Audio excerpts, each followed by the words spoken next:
အင်္ဂါလေးပြင်ကြည့်ရအောင်အင်္ဂါလေးစစ်မိန်မှားတဲ့သူလည်းရှိတယ်မှန်တဲ့သူလည်းရှိတယ်เนาะတခါတည်းပြောပြမယ်ဒီမှာ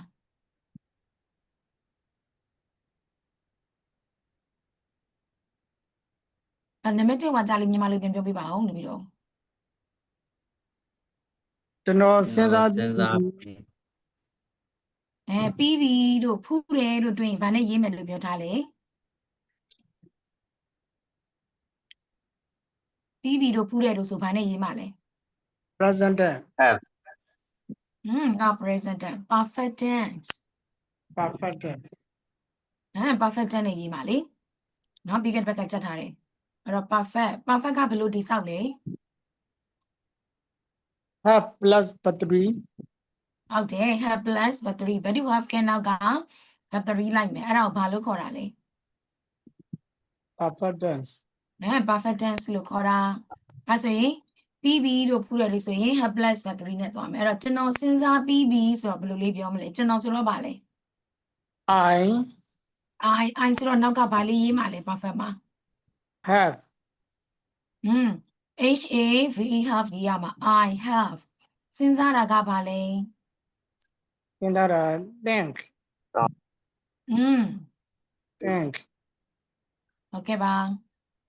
ငါစဉ်းစားတာက think ဒါပေမဲ့နောက်က but 3ပဲလိုက်ရမှာဆိုတော့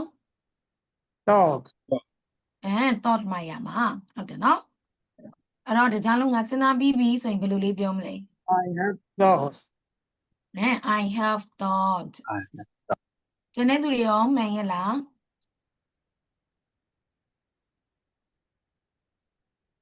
ကျန်တဲ့သူတွေမှန်ရဲ့လားမှန်ပါတယ်ဆရာမ မှန်တယ်နော်အဲ့ဒါဆိုဒီလိုအဲ့ဒါကိုစကိုင်းချက်ခွန်းမရေးခိုင်းနော်ဒီကြောင်င်းရေးခိုင်းတာဆိုတော့အဲ့ဒီကြောင်နဲ့နေပြီးပြီနောက်တစ်ကြောင်မြန်မာလိုပြောပါအောင်သူတို့ဒီကိုမလာဘူးသူတို့ဒီကိုမလာဘူးမှပြောပြီးသားပြီးပြီလို့ဖူးတယ်လို့တွေ့ရင်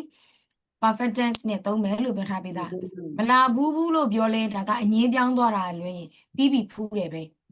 ဒါပေမဲ့အဲ့ဒီမှာဂျုံနဲ့ရေးထားတဲ့သူတွေ့တယ်မှားပါတယ်မင်းတကယ်သူတို့ဒီကိုမလာဘူးဆိုရင် perfect ပဲဟုတ်ပြီနော်ပြီးတော့မိကုန်းလည်းမဟုတ်ပါဘူးအဲ့တော့မလာဘူးလို့စဉ်းစားလိုက်မယ်ဝါကြအနေနဲ့စဉ်းစားလိုက်မယ်ဟုတ်ပြီနော်မိကုန်းမဟုတ်ဘူးဝါကြကိုမအဟုတ်လားအငင်းလားညင်းအဲ့ဆိုရင်နံပါတ်ဘယ်လောက်ကိုသုံးမလဲတပည့်တော်တို့စကိုင်းချက်ခွန်းတွေက number 2ဟုတ်တယ်နံပါတ်2ကိုသုံးရမှာဟုတ်ပြီနော်အဲ့တော့ perfect tense ကနံပါတ်2ကိုသုံးမယ်သူတို့ဆိုတော့ဗာနဲ့ပြောမှာလဲ they အငင်းဆိုတော့အဲ့ဒီမှာသူတို့ရဲ့အငင်းကိုဗာနဲ့ပြောမှာလဲ haven't မှာမှန်ပါပဲเนาะ don't they လို့ရေးထားတယ်မှားတယ်เนาะ idea ဟုတ်ပြီเนาะအဲ့ဆိုရင် they haven't ဟုတ်ပြီเนาะအဲ့ဒါဆိုရင်မဖူးဘူးဆိုတဲ့အဓိပ္ပာယ်ပါသွားပြီအဲ့တော့လာတာကပါလဲ come can ရဲ့ verb 3ကအောင် come coming came เนาะ verb 1နဲ့ verb 3နဲ့တော့အတူတူပဲအဲ့တော့ဒီကိုဆိုရင်ဗာလေးချက်ပါလဲ here here သူတို့ဒီကိုမလာဘူးဆိုရင် they haven't come here they haven't come here ဟုတ်ပြီနော်အဲ့တိုင်းလေးရေးရမှာပါအဲ့ဒါမှမှန်ပါမယ်မှားတဲ့သူရှိပါတယ်မှန်တဲ့သူရှိပါတယ်အမှားတွေ့ပြီလား တွေ့ပါပြီဆရာတွေ့ပြီနော်ဟုတ်ပြီနော်ကျွန်တော်တစ်ချောင်းပြောမယ်မြန်မာလိုပြောကြည့်ပါအောင်ပါတယ်လေမင်းစာရေးပြီးပြီလားမင်းစာရေးပြီးပြီလားတဲ့မေကုန်းမဟုတ်ဘူးလားဟုတ်ပါတယ်မေကုန်းမှာအားချက်ခွန်းတွေကနံပါတ်ဘယ်လောက်ကိုစဉ်းစားမလဲမေကုန်းဆိုရင် number 3 3ရှိတယ်4ရှိတယ်เนาะ2မျိုးရှိတယ်အဲ့တော့3နဲ့4 2မျိုးထဲမှာတော့အဟုတ်လားညင်းလားကိုပြန်ကြည့်လိုက်ပါအဲ့တော့မင်းစာရေးပြီးပြီလားဆိုတော့အဟုတ်ဆိုတော့နံပါတ်3ကိုသုံးပါပေါ့ဟုတ်ပြီเนาะအဲ့တော့စာရေးပြီးပြီလားမေးခွန်းလေးမှာအဲ့မှာပြီးပြီလားလို့မပါဘူးလားပါပါတယ်ဆရာမအဲ့တော့ perfect ပဲအဲ့တော့ပြီးပြီလားဖြစ်တဲ့အတွက်ကြောင့်ပြီးတော့မေးထားတာကလည်းမင်းလို့မေးတာမဟုတ်ဘူးလားဟုတ်ပါတယ်မင်းဆိုရင်ပါလေ you အဲ့ဒီ you ကိုမေးခွန်းမေးဖို့အတွက်မေးခွန်းစကားလုံးကရှေ့မှာဘာလေးထုတ်ရမလဲ have တို့တို့ချက်ထားတယ်လေ have you spoken English ဆိုတဲ့အတိုင်း have ကလာမယ် you လာမယ်အဲ့တော့စာရေးတာကပါလေ right စာရေးတာက right verb 3ပြောင်းရမယ်verb 3ပြောင်းမှ written လို့မဖတ်ပါဘူး written လို့ပဲထွက်တယ်နော်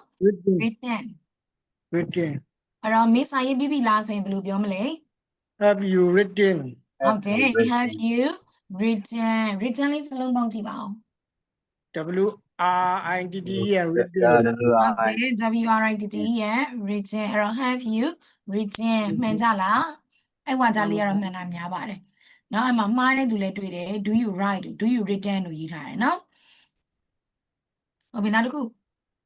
ညီမတို့ပြောကြည့်ပါဦး သူမအင်္ဂလိပ်စာမလေးလာဘူးလား အင်္ဂလိပ်စာမလေးလာဘူးလား ဝါကြအနေထားကိုစဉ်းစားမယ်မေကွန်းလားဝါကြလားဆိုတော့မေကွန်းနဲ့မှာအဟုတ်လားအငင်းလားဆိုတော့အငင်းဆိုရင်နံပါတ်ဘလောက်ကိုသုံးရမှာ before number 4ကိုသုံးပါဟုတ်လို့သုံးဖို့အတွက်သူကခဏလေးနေဦးเนาะကျွန်တော်ချရေးလို့မရဘူးအဲ့မှာဘသူကနေပြီးတော့မှလေးလာဘူးလားလို့မေးတာလေ သူမ သူမဆိုတော့အနေလားအများလား နေ အနေဆိုရင်ဘာနဲ့ပဲသုံးလို့ရအောင်လဲတို့ချက်ထားတဲ့တွေက has has has ဟုတ်တယ်နော်အဲ့တော့ I we you they နဲ့ကြံသောအများက have he she it နဲ့ကြံသောအနေက has လို့ခါရဲထားပြီးသားအဲ့တော့ has ကိုသုံးမယ်ဒါပေမဲ့အဲ့ဒီ has ကမလေ့လာဘူးလားဆိုတော့အငင်းဖြစ်နေတဲ့အတွက်အဲ့ဒီ has ကိုဘာပြောင်းအောင်ပါလဲ hasn't as in သူမဆိုတော့ဗာလိချက် she hasn't she ဟုတ်တယ်နော်အဲ့တိုင်းမှာဝါကြမှန်ပါအဲ့ဒီမှာနော် hasn't she နဲ့ရေးထားတာရှိပါတယ် don't နော်မှားတဲ့သူလည်းမှားတယ်မှန်တဲ့သူလည်းမှန်ပါတယ် hasn't she တဲ့လေ့လာတာကပါလဲ steady thanks steady ကိုဘယ်လိုလေးပေါင်းမလဲ SDUDY ဒီဝါ ဒီ wine ကို I ပြောင်းမှာမဟုတ်ဘူးလားတပည့်တော်တို့ DD ပေါင်း V3 ပြောင်းရမယ်လေ V3 ပြောင်းရမယ်အဲ့တော့ V2 နဲ့ V3 ပြောင်းလဲဖို့အတူတူပဲ wine ကို I ပြောင်း ED ပေါင်းဘာလို့သူ့ရဲ့ရှေ့မှာ STUDD ဆိုတဲ့ရီးရှိတဲ့အတွက်ကြောင့် wine ကို I ပြောင်းရမယ်အဲ့တော့ V3 ပြောင်းမယ်ဘယ်လိုလေးပြောင်းဖြစ်သွားမလဲ STUDIED ဟုတ်တယ် STUDIED study အဲ့တော့အင်္ဂလိပ်စာဆိုတော့နောက်က အင်္ဂလိပ်ထည့်လိုက်ပေါ့အင်္ဂလိပ်ကနာမည်နဲ့ဆိုတော့ E ကိုအကြီးနဲ့ရေးအဲ့ဒါဆိုရင်တစ်ကြောင်းလုံးဘယ်လိုဖြစ်သွားမလဲ hasn't she studied English study English Okay hasn't she studied English ဟုတ်တယ်နော်မှားတဲ့သူရှိမယ်အကောင်လုံးမှန်တဲ့သူလည်းရှိပါတယ်တွေ့တယ်နော်ဟုတ်ပြီအဲ့တော့လေးပုံလုံးမှန်တဲ့သူရှိလားရှိပါတယ်တဲ့နော်ရှိတယ်သုံးပုတ်မှန်ပါတယ်ဆရာမ မှန်ပါတယ်နှစ်ပုတ်အရှင်တန်ကြီးရမိမိပြုံးနေတယ်ရှင်ပြဘယ်နှပုတ်မှန်လဲပြ သဘောပဲမှန်တယ်ဆရာမ တပုတ်ပဲမှန်တယ်နော်များများလေးလေ့ကျင့်ရသွားမှာပါဗျာ perfect ကတော့နည်းနည်းလေးခက်တယ်ဘာလို့လဲဆိုတော့ကို3လေး3တာရှိတာက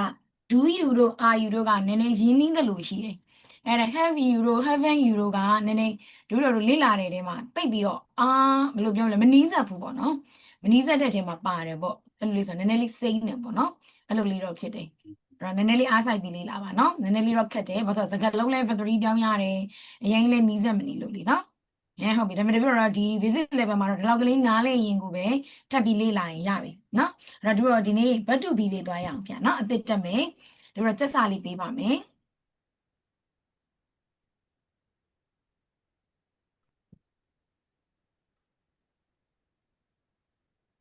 စက်စာလေးပေးမယ်အဲ့ဒါလေးအရင်ကြက်ရအောင်เนาะ back to half ကတော့ double နဲ့နည်းနည်းလေးတော့ပြန်ပြောပေးဦးမယ်တပီတော့เนาะ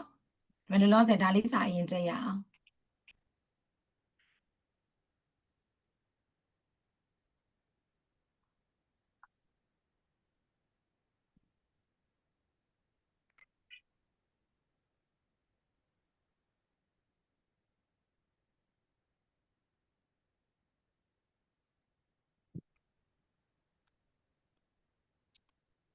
ပုံ9ပုံပို့လိုက်ပါတယ်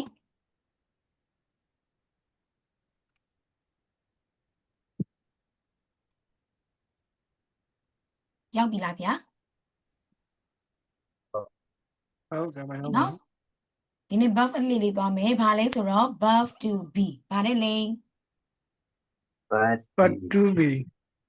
buff to be ဘာ၄မျိုးတွေကတတိယတစ်မျိုးပါ but to be သွားပြီ but to have ပြီးသွားပြီအဲ့တော့ but to have ကိုအခြေအလိမ်မရသေးပြီမဲ့ဒါပေမဲ့ but to နဲ့ but to have ကိုခွဲလို့မရပါဘူးလားရတော့ပါပြီရသွားတယ်နော် but to do ဆိုရင်သူကပြုတ်လုပ်တဲ့အကြောင်းသွားသည်လာသည်စားသည်နေသည်ထိုင်သည်အဲ့ဒါတွေကိုပြောမှာအဲ့တော့ but to have ကြတော့ဘယ်လိုပြောမှာလဲ but to have ကိုဘယ်လိုသုံးမှာလဲလွယ်လွယ်လေးပဲ but to have ကနောက်က verb 3လိုက်မယ်ပြီးပြီဖူးတယ်နဲ့ဘာသာပြန်ဒီဘက်မှာ but to do တုံးကစားတယ်ဆိုရင်ဒီဘက်မှာစားပြီးပြီ ဒီဘက်မှာ but to do ကသွားတယ်ဆိုရင် but to have မှာသွားပြီးပြီဒါမျိုးဟုတ်ပါနော် but to do ကရောက်တယ်ဆိုရင်ဟိုမှာက but to have ကရောက်ဖူးတယ်အဲ့ဒီအကြောင်းအရာတွေကိုပြောမှာအဲ့တော့ပြီးပြီလို့ဖူးတယ်လို့ပြောချင်ရင် have you နဲ့ may အဲ့တော့သွားတယ်လာတယ်လို့ပြောချင်ရင် do you နဲ့ may အဲ့တော့အဲ့နှစ်ခုလေး꿰ပြမလားနော်꿰ပြမယ်နော်အဲ့ဒါဆိုဒီဘက်တော့နောက်တစ်ခုထပ်သွားမယ် verb to be ဒါနည်းနည်းလေးစာများတယ် verb to be ကကြတော့နော်ကိုရီးယားလည်းနည်းနည်းလေးများတယ်မှတ်ရတာအားလေးစိုက်ပြီးပါအဲ့တော့ဒီဘက်တော့တိုင်ပြီးမယ် like ဆိုပြီးနော် verb to be plans နီးရှိမျိုးအကြောင်းနဲ့စကား၆ခုပုံစံများ သူဘင်းနေရှင်မျိုးအကြောင်းနဲ့စကား6ခုပုံစံများ အောက်ကမြန်မာလိုလေးဆိုကြည့်မယ်ရှိကြောင်း ဖြည့်ကြောင်းဖြည့်ကြောင်း ရေသွေး ရေသွေးအချင်းအကြောင်း စိတ်ခံစားမှုအကြောင်းပြုလုပ်နေကြောင်းခံစားရတဲ့အကြောင်းတွေကိုသုံးမယ်တဲ့ဒါဆိုရင် verb to be ကိုဒီလိုသုံးလို့ရတယ်ဘယ်မှာရှိတယ်ငါတော့ဘာဖြစ်တယ်မပြင်ကဆရာဝန်ဖြစ်တယ်အင်ဂျင်နီယာဖြစ်တယ်ကျောင်းသားဖြစ်တယ်ဒါမျိုးအပြင်တော့တော်တယ်တို့နော်သဘောကောင်းတယ်တို့နော်အမှအဖြစ်ဒေါသထွက်တယ်တို့နော်ငါစာရေးနေတာတို့ငါအရိုက်ခံရတယ်ဒါမျိုးအဲ့ဒီခေါင်းစဉ်လေးကိုတက်ထားလိုက်ရုံနဲ့ပဲ verb to be ရဲ့အသုံးလေးအိုက်တိုင်းလေးလာမှာအဲ့ဒီခေါင်းစဉ်ကိုမရရင်တော့မှသူရဲ့နောက်မှာပြန်ကျက်မယ်ဒီစနစ်လေးတွေရှိတယ်အဲ့တော့ verb to be ဆိုရင်နဲ့ verb to be လည်းပဲသူ့ကိုဒီတိုင်းသုံးလို့မရဘူးနီးစနစ်၈မျိုးနဲ့တွဲသုံးမယ်ဘာနဲ့တွဲသုံးပါလဲရှင်မျိုး ဟုတ်တယ်အဲ့တော့အကျဉ်းဆိုရင်သူက၅မျိုးပဲရှိတယ်အဲ့ဒါအောင်မလေးလာခင်ဒီဘက်ကကရိယာတွေအရင်လေးလာပါမယ်အဲ့ဒီအောက်မှာနံပါတ်1လို့တွေ့လား ပါတယ် ဟုတ်ပြီနော်တမ်းပြမယ်လိုက်ဆိုပြီး am is is are am is are am is are ဟုတ်ပြီနောက်တစ်ချောင်းသွားမယ်နော်ပြီးမှတော့က tense လေးတွေတမ်းပြမယ် was were was were will be will be အားလုံးပေါင်း6လုံးရှိမယ်အဲ့ဒီ6လုံးအသိကြရမယ်နော်ပြန်နိုင်ပေးမယ် am is are was were will be ဟုတ်ပြီနော်6လုံးပြန်ဆိုပြီး am is are was were will be am is are was will be နောက်တစ်ခါပြန်ဆိုပါဦး will be am is are was will be ဟုတ်ပြီရပြီနော် am is are was will be သူတို့ရဲ့နောက်က tense လေးတွေကိုကြည့်ရအောင်တပည့်တော်တို့ tense ကိုကြည့်မယ်ဆိုရင်အဲ့ဒီအောက်မှာနော်ပထမဆုံးဟာကြည့်မယ်နော် mx are simple present tense am is are simple present tense ညီမတို့ဘာကာလလဲ Am is ရိုးရိုးပြစ္ဆုတ်ပင်ကာလနောက်တစ်ခုသွားမယ်နော် was when was were simple past tense simple past tense ဘာကာလလဲ ရိုးရိုးအတိတ်ကာလ ဟုတ်ပြီ will be simple future tense ပြီးပါလား simple present ဘာကာလလဲ ဒီရောနာတဲ့ကာလ ဟုတ်တယ်ရိုးရိုးအနာဂတ်ကာလကာလ၃မျိုးပြန်ခွဲထားတယ်ကရိယာဘယ်နှမျိုးလဲဘယ်နှလုံးလဲ ဒီနေ့တော့ဒီမှာ6မျိုးစံ6လုံးရှိမယ်ကရိယာကလောလောဆယ်6လုံးရှိမယ်เนาะအမေစာ once will be ဆိုပြီးတော့အဲ့ဒါအပြင်ကိုမှအဲ့ဒီအောက်ထဲမှာကွင်းစကွင်းပိန်းနဲ့စကားလုံး5လုံးတွေ့လား တွေ့ပါတယ်ဆရာမ တွေ့တယ်เนาะအဲ့ထဲမှာ was နဲ့ will ကတကယ်လို့အရှိဝပုံဆိုသွားတဲ့နေရာမှာပါပြီးသားမဟုတ်ဘူးလား ပါပြီးသားပါ ပါပြီးသားဆိုရင်နှလုံးကိုဖြုတ်လိုက်ရင်ဘယ်နှလုံးကျန်လဲ ဒီနေ့3လုံးဆရာမ 3လုံးဟုတ်ပြီเนาะ be being being အဲ့ဒါကိုလည်း verb to be တဲ့ချက်လိုက်မယ်အဲ့တော့ was will ကပါပြီးသားမို့လို့ဖြုတ်လိုက်တော့တာเนาะအဲ့ဒါပါပေါင်းလိုက်အားလုံးပေါင်းအဲ့ဒါဆိုရင်6လုံးမဖြစ်သွားဘူးလား 9လုံးဆရာမ9လုံးပါ ဟုတ်တယ်နော်6လုံးဖြစ်သွားတာဆိုရင် verb to be လို့ပြောလိုက်ရင် verb to be မှာကရိယာ6လုံးရှိမယ်ပြန်ပြောမယ်နော်ကရိယာဘယ်နှလုံးလဲ 9လုံးပါ ပြောကြည့်ပါအဲ့ဒီ6လုံးစလုံးပြောကြည့်ပါဘာတွေလဲ am is are was will am is will be will be being အဲ့ဒီ6လုံးအဲ့ဒီ6လုံးတိုင်းသွားမယ်အဲ့ထဲမှာတော့သူ့ကို tense လို့ပြောတဲ့ကာလနဲ့ဖော်ပြလို့ရတာ6လုံးပဲရှိတယ်3လုံးကတော့ tense မရှိဘူးဘာလို့သူတို့ဘာသာသူတို့ရက်တည်လို့မရအောင်เนาะတခြားကရိယာတွေနဲ့တွဲတော့မှသူတို့ tense ဖြစ်လာမှာအဲ့တော့ဒီမှာဆိုရင် mx was will be ဆိုပြီးတော့ရှိမယ်ပြီးရင် being လို့ရှိမယ်အဲ့ဒါဆိုရင်6လုံးစလုံးသေချာမှတ်မိဖို့လိုပါတယ်အဲ့လေခဏလုံးမှတ်ပြီးပါအောင်တွေ့တော့เนาะဘာတူပြီးကရိယာ6လုံး ဘာတို့ဘီကရိယာကိုလို့ am is are was will am is am is will will be deviating here. And this west will be deviating. west where ဘေးက test လေးတွေပါတွဲပြီးတော့ကြည့်ရအောင်နော်မှတ်ပေးပါဦး simple present tense ကပါဆိုတော့ဗာတခါလေးကြည့်မယ်နော် Yes, simple present tense. present you Simple present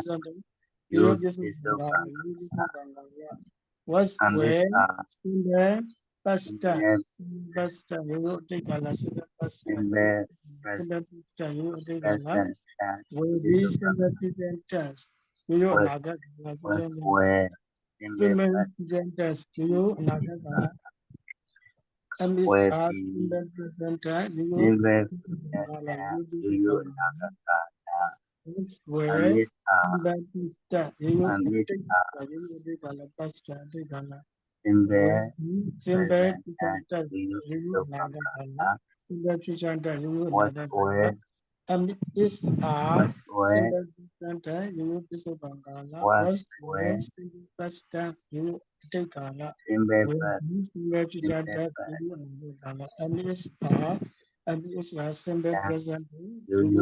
lot. And is simple present you take where we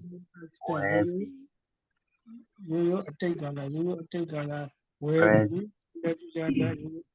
where simple present you naga simple present you is a bangala was where simple past you take a lot. Where be simple present you naga gala. And မမိသွားပြီလားကရိယာလေးကိုလုံး okay, boss. မမိသွားပြီနော်အဲ့ဒါဆိုပြင်မဲ့ကြည့်မယ်ဘတ်တူ B မှာကရိယာဘယ်နှလုံးရှိလဲ Kriya Kulu. ကရိယာကိုလုံးပြောကြည့်ပါအောင်ကိုလုံးစလုံးတန်းစီပြီးတော့ဘာတွေလဲ And is was where we did ဟုတ်တယ် a mix was will be အဲ့ကျမှ tense အနေနဲ့ပြန်ခွဲမယ်၃မျိုးပေါ့နော်ဒီလိုခါတိုင်းသွားသလိုပဲ present ရယ် past ရယ် future ရယ်အဲ့တော့ present လို့ပြောရင် present မှာဘာတွေပါမလဲ and is a mix past tense မှာ where was will ဟုတ်တယ်နော် future မှာ where be will be အဲ့တိုင်းလေးသွားမယ်အဲ့တော့အဲ့တိုင်းမှာဒီတော့ခါတိုင်းလိုပဲအနေအများခွဲမယ် present အမြဲတမ်းအနေအများခွဲရတယ်လေ do ဆိုရင် does တို့ home ဆိုရင် has တို့လာတယ်လို့ပဲ verb to be မှာလည်းအနေအများရှိမယ်အနေကိန်းက mx ပြန်ပြောအနေကိန်းကဘာလဲ and is အများကိန်းက are ဟုတ်တယ်နော်ထူးထူးခြားခြားလေးပဲတဲ့နော်အရှိကဘောက်နှစ်မျိုးက past tense မှာအနေအများမရှိခဲ့ပေမဲ့ဒီ verb to be ရဲ့ past tense မှာတော့သူကအနေအများခွဲရမယ်အနေအများရှိတာနော် past tense မှာအနေအများရှိတာ verb to be ဒီတစ်မျိုးပဲရှိတယ်နော်ကျန်တဲ့ past tense မှာအနေအများမရှိဘူးဒီမှာတော့အနေအများခွဲမယ်အနေကိန်းက was အများကိန်းက were ဒါပြန်ပြောကြည့်ပါဦး verb to be ရဲ့ past tense ရဲ့အနေကိန်းကဘာလဲ was အများကိန်း where future ကတော့အနေအများမရှိပါဘူးဒါဆိုရင်မှတ်မိမလား မမိမယ်နော်ဟုတ်ပြီအဲ့ဒါဆိုရင်ဒီ ready အောက်မှာအဲ့ဒီ mix was where ပြီးတော့တို့ဇာတ်လေးမပေးထားဘူးလား ပေးထားပါတယ်ဆရာ do not ထုံချက်တယ်လို့ပဲနော်ဒီမှာလေစတော့ပြောတယ်6ခု mix was where ပြီးကိုဇာတ်လေးနဲ့ပြန်ချက်ရမယ်တပည့်တော်တို့နော်အဲ့ဒီအတွက်ဒီတော့အတန်အတွက်တိုင်ပေးမယ်လိုက်စုပေးနော် am not ant am not and ant မှာတည်တယ်လေးပါအောင်ချက်မယ်နော် ant အဲ့ဒါမှအတန်အတွက်ပြီးမှာမဟုတ်ရင်ရောစုံလိုက်တဲ့အချိန်မှာအရင်ရောသွားလိမ့်မယ်နော်အဲ့တော့ လို့ပြောရင်ပါဇက်ကိုပိတ်ချပလိုက် am not မှာလည်းဒီတန်ထွက် I'm not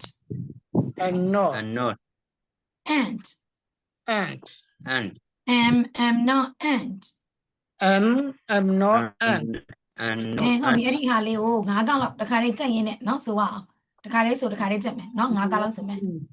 am not I'm not ant I'm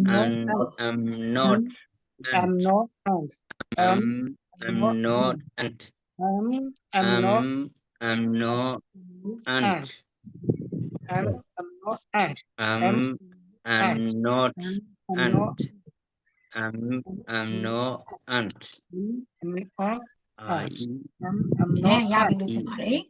ဒါဆိုဒီသင်တော့လေရင်းနှီးသွားပြီနော်အဲ့ဒါဆိုနောက်တစ်ခုသွားရအောင် is is is not, is not is not, isn't, isn't isn't ဆိုတော့ကဇက်တန်နဲ့ပိတ်မယ် isn't isn't isn't ကိုနောက်က t နဲ့ပြန်ပိတ်မှာเนาะ s ကိုဇက်တန်ထွက်ရတယ် isn't လို့အဲ့လိုမထွက်ဘူးဇက်တန်နဲ့ပြောမယ် isn't isn't is not isn't is not isn't သုံးခေါက်လောက်ဆိုပါမယ် is not isn't isn't is not isn't is not isn't isn't and is not isn't and အဲ့ဆိုရင်နောက်တစ်ခုသွားမယ်เนาะ are are not not and and ဒီတန်လေးနဲ့ထွက်မယ် are not and are and ဟုတ်ပြီနော်ဆိုကြည့်မယ်တင်က and no and are no and and are no and no and ဟုတ်ပြီနောက်တစ်ခု was was not was not wasn't ဒီမှာလည်းဇက်တန်နဲ့သွားမယ် wasn't was wasn't was not wasn't was not wasn't ဟုတ်တယ် was not wasn't was no wasn't ဟုတ်ပြီဆိုမယ်တုံးက was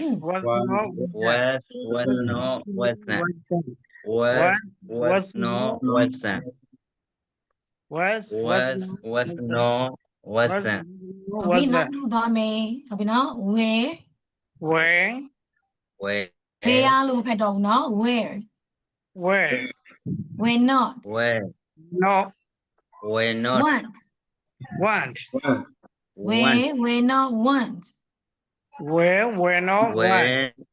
not want not one where not want where not one သုံးခေါက်လောက်ဆိုရအောင် where not where no one where no want where not want where not want where not where no နောက်တစ်ခုသွားပါမယ် will be where be will not be will not be won't be would be will be will not be won't be where be will not be won't be where be where not be won't be will not be where not be where won't be will not be where be where not be won't be will not be where be where not be won't be ဟုတ်ပြီအဲ့ဒါအစားဆုံးဇာအစားဒီတစ်ခေါက်ပြဆိုပြပေးပါအောင်လို့ပြီးတော့ဆိုမနော်6ခုလုံးစင်တိုင်းဆိုမယ် am not and ဆိုပြပါအောင် am not and is I'm not not and is not isn't are not and when was not want want wasn't where not be no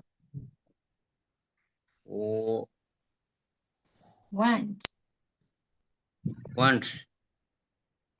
where be will not be won't where be not be won't be ပြီးသူရဲ့အနောက်မှာတွင်ခွင်းကြီးတွေ့လားအဲ့ဒီတွင်ခွင်းမှာတွဲဆိုရပါမယ် plus နီငါမြို့အဲ့တိုင်းလေးဆိုပါမယ်နော်အဲ့တော့ am not and is not isn't are not and was not wasn't where not want will be won't be plus နီငါမြို့အဲ့တိုင်းလေးချက်ပေးပါချက်ပေးလို့ရမလား ရပါတယ် ဒါမနော်အဲ့လေခုတိုင်းချက်ရအောင်အဲ့စီအားလေးနော်အဲ့ဒါမှ verb to be လေးတင်လို့လွယ်မှာပါချက်ရအောင်နော်အဲ့စီအားလေးရင်ချက်မယ် am not and is not isn't are not and where be was no wasn't where no am not and is not isn't was no are no and was no not wasn't want were not when where be will not be would be plus နီငါမျိုး where we am where to is be not isn't won't be not are not was and was not no when will not will be will not plus ningamyo you am not and where no are not and are not was no wasn't will not want will not want will not be would be plus နီငါမျိုး where no one and where is when you was no wasn't won't be will let not learning you will not want will be I'm will not not be and plus နီငါ it's မျိုး in no isn't are not and am not and was isn't no are once not and once was no once wasn't where will not want where we will not be hold where no want where be where no be won't be plus ningam you I'm not it's not isn't are not and was no once what's that where no wasn't where no wasn't am not and is not was no isn't wasn't are not and was no once wasn't wasn't where no want where no will not want be plusနီငါ whereမျိုး be where no be won't be is not isn't plus are ningam you wasn't where will I'm not not want and where we will not be it would be plus it'sနီငါ no မျိုးisn't is not are no and and was no wasn't was where no was want no where wasn't we would be plusနီငါမျိုး where no want is not where isn't be where no be won't be plus ningam you ရပြီလားဇာတ်လေးရပြီလား ငါတို့ရပါပြီဆရာ ရပြီဆိုရင်အဲ့ဒီမှာ M နဲ့ SDR တွေအရှိမတော့တို့တို့ do that this ဒီမှာလည်းတခုချင်းစီစကားချက်ခုံချက်ခဲ့တယ်เนาะ but to off မှာလည်း has to off တို့အတွက်စကားချက်ခုံနဲ့တခုစီချက်ခဲ့တယ်လို့ပဲဒီမှာလည်းတခုချင်းစီပြန်ချက်ရမယ်အဲ့ဒီအောက်ကိုကြည့်မယ်တစ်ကနေ6ထိရေးထားတဲ့ I am ဆိုတဲ့စကားစုလေးတွေတွေ့လား တွေ့ပါတယ်ဆရာ အဲ့ဒါလေးနဲ့စကားချက်ခုံတယ်เนาะအဲ့ဒါ I miss was will be 6လုံးရှိတာဆိုတော့ဒီမှာစကားချက်ခုံက6ခုချက်ရမယ်ထူးခြားတာကအဲ့ဒီ I am တို့ I was တို့ရဲ့အနောက်မှာအဆက်ကလေးတွေတွေ့လား တွေ့ပါတယ် သူမှာ quality ပေးထားတယ်တို့ရှင်းမှာတော့ကြတော့ဟို verb 1 0နဲ့သွားမယ်တို့ verb 2နဲ့သွားမယ်တို့ verb 3နဲ့သွားမယ်တို့ပုံစံရှိတယ်ဒီမှာကျတော့မချက်ပေးထားတော့ဘူးဘာကြောင့်လဲဆိုရင်အပေါ်မှာဇယားမှာချက်တုံးကနီးငါးမျိုးဆိုတာလေးတွေ့လား တွေ့ပါတယ် တို့ရဲ့အနောက်မှာဒီနီးငါးမျိုးကလာမှာဒီကလေးနီးငါးမျိုးတွေထည့်ပြီးချက်လိုက်ဝါကြပိုရှုပ်ထွေးသွားတယ်အများကြီးဖြစ်သွားမှာပေါ့နော်စကားချက်ကုန်နေအဲ့တော့ဒီဘက်တို့ကတစ်ခုချင်းစီနောက်မှပြန်အစားသွင်းမယ်အဲ့ဒီတော့တို့က subject နဲ့ verb နဲ့အဲ့လေးနှစ်ခုပဲတွဲရက်ကလေးရရင်ရပါအဲ့တွဲလေးအတိုင်းပဲချက်ရမယ်နော်လွယ်တယ်အများကြီးမပါအဲ့တွဲလေးပဲအဲ့တော့အဲ့တိုင်းလေးချက်ရမယ်ထုံးစံတိုင်းပဲချက်ရင်နှစ်ချောင်းတွဲချက်မယ်1နဲ့2နဲ့တွဲ3နဲ့4နဲ့တွဲ5နဲ့6နဲ့တွဲသွားမယ်နော်ဒီဘက်တိုင်းပြမယ်နှစ်ချောင်းတွဲလေးလိုက်ဆိုပြီး I am not I am not I am not မှာပါဇက်ပိတ်မှာနောက်တစ်ကြောင်ဆိုတဲ့ခါကျရင်ဆွဲပြီးခလုံးမတိုက်သွားမှာဘာလို့တော့အဲ့ဒီမှာ I am a doctor I'm not a doctor ဆိုအဲ့ဒါကရှင်းတယ်ဒါပေမဲ့ခုကနောက်ကဘာမှပါမနေဘူးအဲ့တော့ I am not ပဲဖြစ်သွားတဲ့အတွက်ကြောင့်ရှာကလုံးတိုက်နိုင်တယ်အဲ့တော့သူ့နေရာမှာသူပါဇက်ကိုဖွင့်မယ်ပိတ်တဲ့နေရာဆိုပိတ်မယ်နော်အဲ့လိုလေးသွားမယ် I am not I am not I'm not am I and I am I I'm tired and I am and I am not am I I am and try I am tired I'm not am I ဟုတ်ပြီအဲ့တိုင်းလေးချက်ရမယ်အောက်မှာတရားရှင်းလင်းချက်လေးပေးထားတယ်ဗါတဲ့လေ I နေရာတွင်ဘာမှအစားထိုးမရပါ ဟုတ်ပြီအဲ့ဒီအတိုင်းလေးဒီဘက်တော့ချက်ပေးမယ်အဲ့စကားချက်ခွန်လေးနော်စကားချက်ခွန်ရဲ့အောက်ကတရားရှင်းလင်းချက်ပြီး I am not am I enter I am enter I am not am I နောက်အဲ့နေရာမှာဘာမှအစားထိုးမရပါနော်ခဏတက်လေးချက်ပေးမယ်ဒီဘက်တော့အတန်လေးထွက်ပြီးတော့ I am not I'm not am I I am and I'm trying I'm trying နေရာတွင် I'm trying I am not am I I'm not am I am အဲ့နေ I ရာတွေဘာမှအစားမထိုးရပါ I am not am I not about I'm trying am I am time am I am I am I am I I am no I am am I trying am am no am I I I am not am I am am I am I but am time am not am I I am trying I and I I'm I not am I am try and I am and I am not am I am trying am try I am and try I'm trying and try I'm not am I အိုင်နေရာတွင်စာမတွေ့ရပါ I am I am not am I I'm trying I I am and try trying I'm I'm try not I am am I I am not I am not am I I'm trying I'm trying I'm not am I အိုင်နေရာတွင်ဘာမှစာမတွေ့ရပါ I am not am I I'm trying အဝိဆရာမ ရသွားပြီနော်ဟုတ်ပြီတော့တော့ဘာမှပြောစရာမရှိဘူးအဲ့ဒီ I နဲ့ M နဲ့အတွဲသူကအတွဲလိုက်ပဲအဲ့တော့ M is was will be ထဲမှာအဲ့ဒီ M ကအရင်ရှင်းတယ်ကျန်တဲ့ we တို့ you တို့ they တို့ကျန်တာဘာမှမလာနဲ့သူက I တစ်မျိုးနဲ့ပဲတွဲမှာနော် I နဲ့ M နဲ့အတွဲလိုက်အဲ့ဒါမှတ်ထားရင်ပြီးပြီ M ကိုတွဲ I ပဲကျန်တာဘာမှမစဉ်းစားနဲ့နော်အဲ့တော့ဒါကတခုပြီးတော့ရင်နောက်တစ်ခုဒီဘက်မှာ was နဲ့ပေးထားတယ်တွေ့လား တွေ့ပါလေဆရာ အတန်သွင်းပြီးရင်ဟုတ်ပြီနောက်ဒီဘက် recording လေးစဖန်ပေးမယ်နော်ဒီနာကနေဟောအတန်သွင်းပေးဆိုအတန် file အတန်သွင်းပြီးစကား6ခုပို့ခိုင်းတာလားဗျ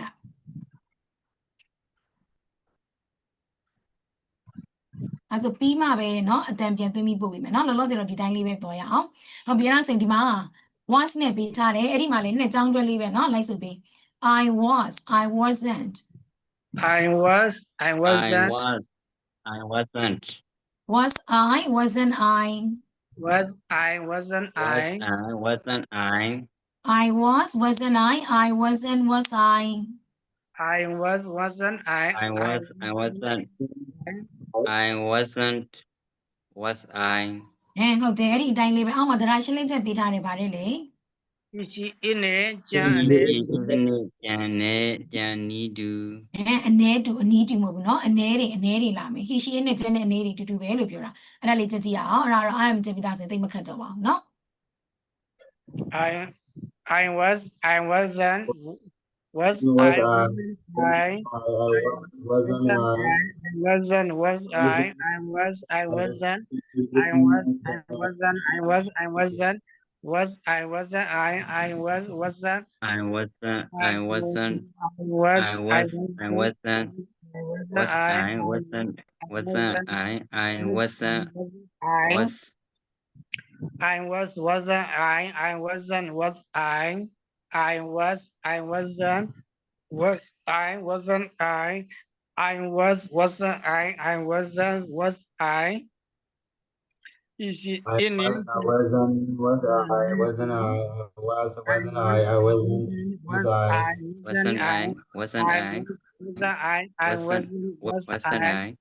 I wasn't I wasn't was I he she in it ကြံအနေတူ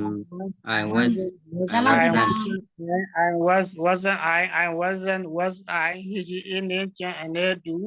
ကြားလောက်ပြီလား ကြံ ရပြီအဲ့တော့သူကအဲ့ဒီ I နေရာမှာဘာတွေလာလို့ရတယ်လို့ပြောထားလဲ he she he she in နဲ့ကျန်တဲ့အနေတွေပါအဲ့တော့ he နေရာမှာအဲ့တော့ I နေရာမှာ he လို့အစားသမီးဆိုကြည့်မရဘူးလား ပါတယ်ဆရာမ ဆိုကြည့်ပါဦးဒါဆိုပြဆိုကြည့်အဲ့တော့ဒီမဲ့ he was တဲ့နော်တော့မယ် I ဆိုကြည့်ပါဦး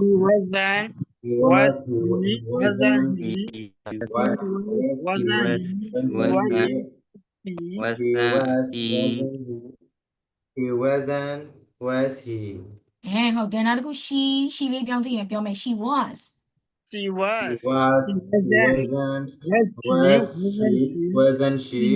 wasn't she was she ပြီး it လည်းရတယ်ဆိုတော့အဲ့ဒီ it လေးလည်းပြောမယ်ပြောကြည့်မယ် it was It he was. wasn't was he was wasn't It wasn't he wasn't was he It was. he wasn't was It he was it. wasn't he he 88ရောက်နေ wasn't ပြီ he ဗျာ ဟောအေးရောက် 88ရောက်သွားပြီဟိပြန်လေသွားတယ် လို ရှိ င်း ပြီး တာ သွား တက် တော့ နေလို့ဆရာ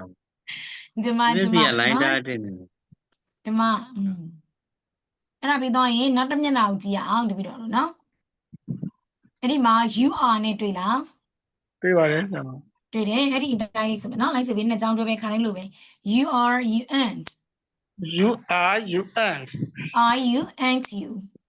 are you Are and you and you are and you and are you you are and you yeah you and are you ပြီးအောက်ကတရားရှင်းလင်းချက်လေးပါဆိုမယ် will you တွေနဲ့ကြံအများ will you ကြံ they နဲ့ကြံအ နင်း မြ ကြံ ား အ တူ များတူပြီးကြည့်ကြည့်ရအောင်အဲ့ဒီအားလေးနော် you are you you are and you you and are and are you you and you you are are and you are you and you and are you and you and are you we you they နဲ့ကြံအမြားတူ you are are you you and and and are you you and you and are and you you we you you are you areများတူ and you you and are you are you and are we you you they နဲ့ကြံနေတူ you and are you and are you are you and you များတူyou တွေနဲ့ကြအများတူတွေနဲ့ကြ you are and you are you you and and are you we you they နဲ့ကြံအများတူ you are you and are you and you are you are and you you you are and are you we you they နဲ့ကြံအများတူ you you are are you and are you and you are and you are we တွေနဲ့ and ကြ you and are you ရသွား we ပြီလို့ထ you င်ပါတ they ယ် နဲ့ကြံ နော်အဲ့တော့ junior မှာ we လေးစားသွင်းပြီးတော့ဆိုကြည့်ပါအောင်ဆိုကြည့်မယ် we are we are we are are we and we are we are and we we and we are are we We are are and we and we and are we ဟုတ်ပြီပြီးတော့ရင် you ကပါပြီးသားဆိုတော့ they လေးနဲ့ပြောကြည့်မယ်ဆိုမယ် they are they they are they are they and are they and they are and they are and they they and they and are they ဟုတ်ပြီဒါဆိုရင်ဒီဘက်မှာ were နဲ့ပေးထားလေးဆိုကြည့်မယ်နော် you were you went you were you want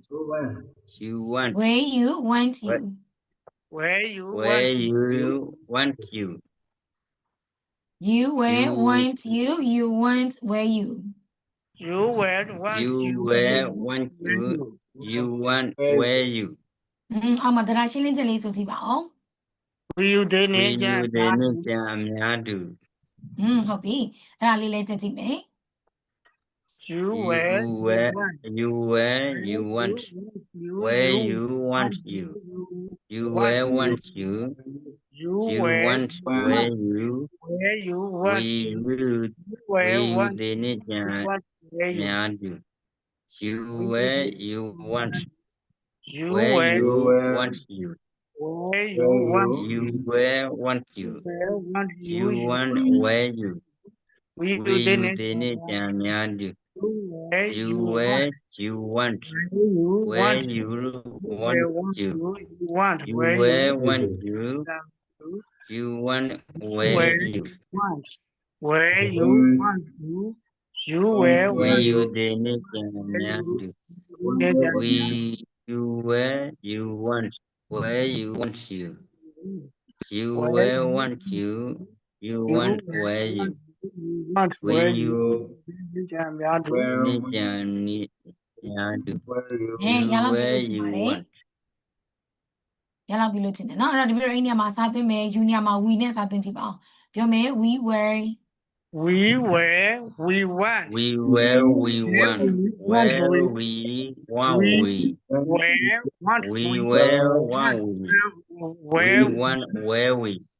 ဟုတ်ပြီဒီတော့ရင် you ကပါပြီးသားဆိုတော့ they နဲ့ဆိုမယ်ဆိုကြည့်ပါအောင် they were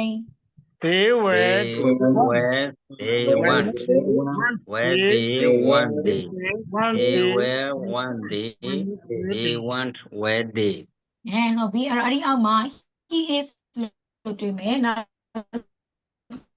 သွားရအောင်เนาะတမ်းမိမယ်လိုက်စုပ်ပေး he is he isn't he He is, is, he isn't. is he isn't he is he, Is he, isn't he. he is isn't he isn't is he he is, He isn't, is, isn't he. He isn't, is he. ဟုတ်ပြီ direction လေးချက်လေးပြောကြည့်ပါ she She in is Nintendo Anedu. ဟုတ်ပြီအဲ့ဒါလေးလေးကြည့်ကြည့်မယ် he He is, is, he isn't. isn't he, he Is is, he. he isn't, is, he is, Isn't he? He isn't. he isn't, he is, he isn't, is he, isn't he is, isn't he isn't, is he, Isn't he? He is. Isn't he? He isn't. is, he isn't, is he, isn't he is, isn't He is, he isn't he. He isn't he. He isn't he. He needs Jando Nidu. Jando Anedu. is, He is, he isn't. Is he. Jando Anedu. He He is, is. Isn't he? He is he, she in a Jando Anedu. He is. He isn't. Is he, isn't he, he is, isn't Is he, he. She is, he isn't. Is Jando Anedu. Nedu.ရပြီလို့ထင် He ပါ is, တယ် is. alright ဒီနေရာမှာ she လေးအစမ်းသမီးဆိုကြည့်ပါအောင် she is is, she isn't, is she, isn't she is, isn't she isn't, is she. ဟုတ်ပြီ idea နဲ့ဆိုမယ်အဲ့ဒီ idea ကစိုးရတာနည်းနည်းလေးချက်ပါတယ်အဲ့တော့အာယုံလေးစိုက်ပြီးတော့ဆိုမယ်နော်တို့ပြောသလိုပဲ it's နဲ့ is နဲ့နော်အောင်နောက်ကဇက်တန်လေးနဲ့ပိတ်တယ်အဲ့လေတတိထိုင်ပြီးဆိုကြည့်ပါအောင်ပြော it is It is, She It is, isn't. she isn't, is she. it is, it isn't, ဟုတ်တယ် is it, isn't it, ဟုတ်ပြီ it is, isn't it, is, isn't, is it. ဆိုရင်လည်းထောင်းကုန်ပြီမလားဗျာဒီဘက်တော့တိုင်ပြမယ်သူကဇက်တန်လေးနဲ့သွားတာနော်အဲ့လိုမျိုးဆိုတော့အဲ့လိုမျိုးသူဟိုဘက်တန်ဒီဘက်တန်လေးတွေရှိတယ် Isn't, တိုင်ပြမယ်တချောင်းကြီးနေတိုင်ပြမယ်နော်လိုက်ဆိုပေး it is It is, it isn't it isn't, is it is this, အဲ့ဒီ x ကဇက်တန်ယူလိုက်တာ is it is this, is this, isn't it isn't it, isn't it, it is isn't it it is, it isn't, is, isn't it, it isn't is it it isn't, is it. isn't, is it. အဲ့လိုမျိုးเนาะအတန်လေးအဲ့လိုလေးချိန်သွားရင်ဆိုရတာမထောက်တော့ဘူးလွယ်သွားပြီเนาะနောက်ဆုံးတစ်ခုကျန်သေးတယ်အမှ will be လေးနဲ့သွားမယ်เนาะတမ်းပြမယ်လိုက်ဆိုပြီး they will be they won't be They will be, They they won't will be, they won't be. will they be won't they be where they be, won't Will they they be, won't they be? they will be won't they won't be will they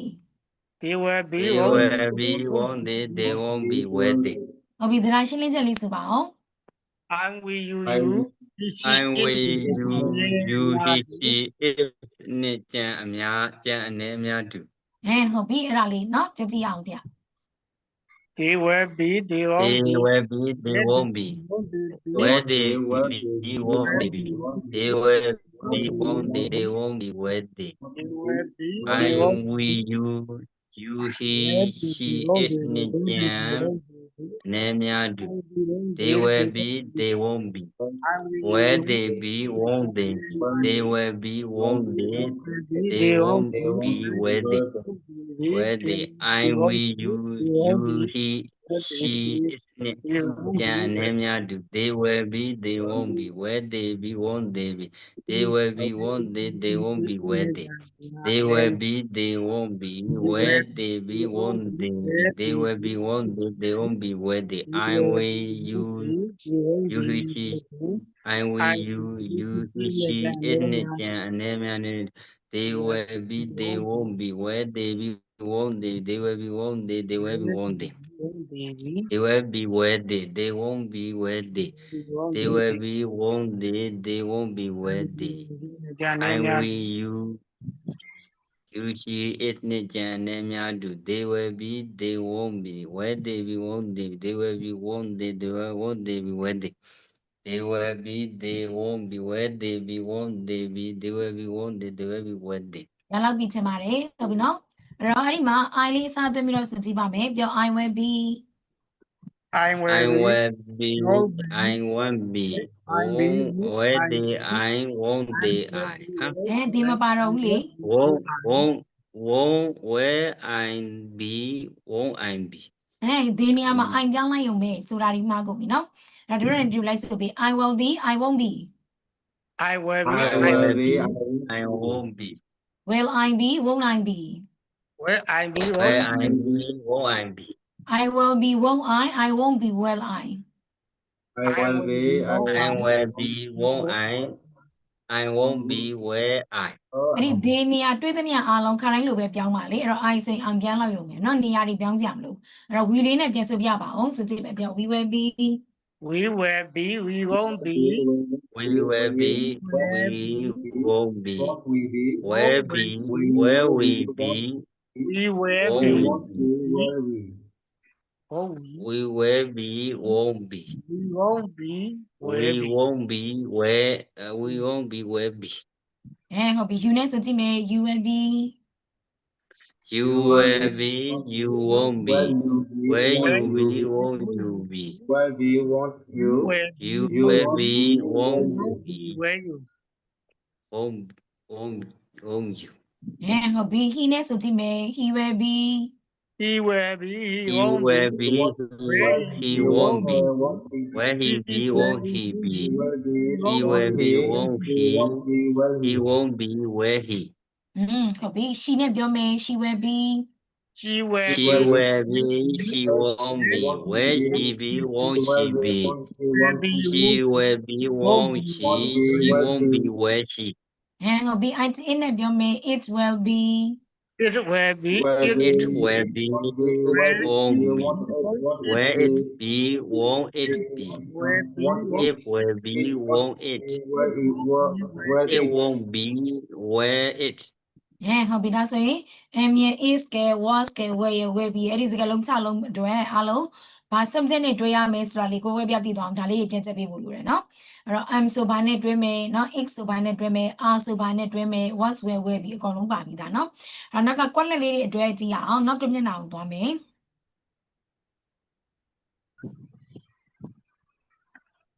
အဲ့တော့ bad to be အတွက်တဲ့ nation ရှစ်မျိုးသို့မဟုတ် pattern အမိုက်စားကြီးရှစ်မျိုးဆိုပြီးတော့တွေ့လာဗျာ တွေ့ပါရဲ့ တွေ့တယ်ဟုတ်ပြီအဲ့တော့စောစောကပြောထားတယ်အကျဉ်းဆိုရင်ဘယ်နဲ့နည်းလဲ ကျဲသူကိုနီ ဒီမျိုးဟုတ်ပြီနော်အကျဉ်းဆိုရင်10မျိုးတဲ့သူကအကျဉ်းဆိုရင်5မျိုးပဲအကျဉ်းဘယ်နှမျိုးလဲ ကျင်းဆို5မျိုး အကျဉ်း5မျိုးပဲရမယ်နော်အဲ့တော့အကျဉ်း5မျိုးဒီတော့ပို့ပေးပါမယ်အဲ့ဒီအကျဉ်း5မျိုးလေးကို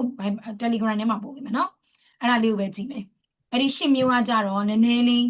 ရှုပ်တယ်နော်ကြည့်ရမှာငါကိုပို့လိုက်ပြီ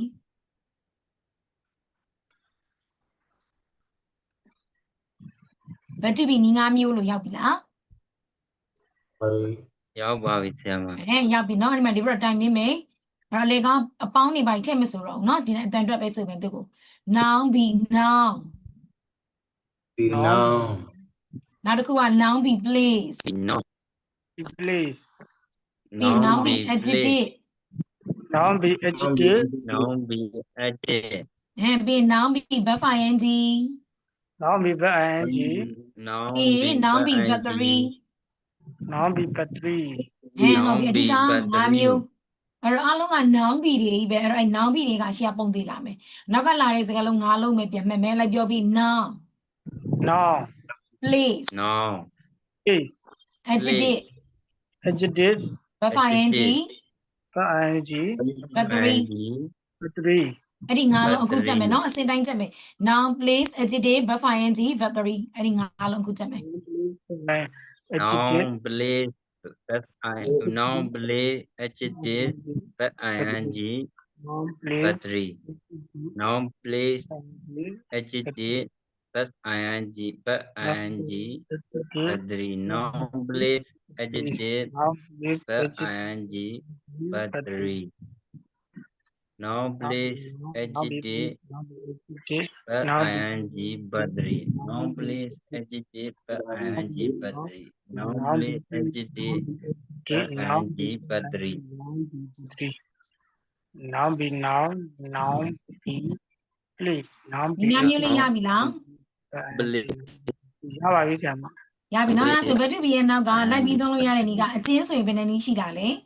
ငါးနီး ဒါနီအဲ့ဒီငါးနီးမှာလိုက်တဲ့စကားလုံးငါးလုံးပြန်ပြောပြပါ noun be noun noun be place noun be adjective noun be verb ing noun be verb 3ကျန်တဲ့ရှင်မြတ်တွေရောရကြလားရမယ်နော်အဲ့ဒါဆိုရင်သူ့ရဲ့နောက်ကဘာသာပြန်လေးနဲ့တွဲမယ်အဓိကလိုက်မှာငါးလုံး noun ရဲ့ place က adjective က verb ing ရဲ့ verb 3ရဲ့အဲ့တော့ဘတ်တူဘီရဲ့နောက်က noun လိုက်ဘာကြောင့်ပြ ဖြစ်ကြောင်းကိုပြ ဒီကြောင့်ကိုပြတယ် place လိုက်ရင် ဖြစ်ကြောင်းကိုပြပါတယ် ရှိကြောင့်ကိုပြတယ် adjective လိုက်ရင်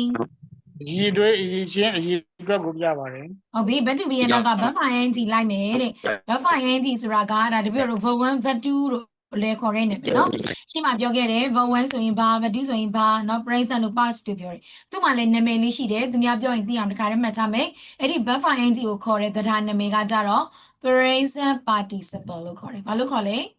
present participle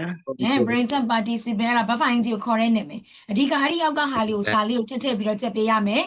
active voice ဘာ voice လဲ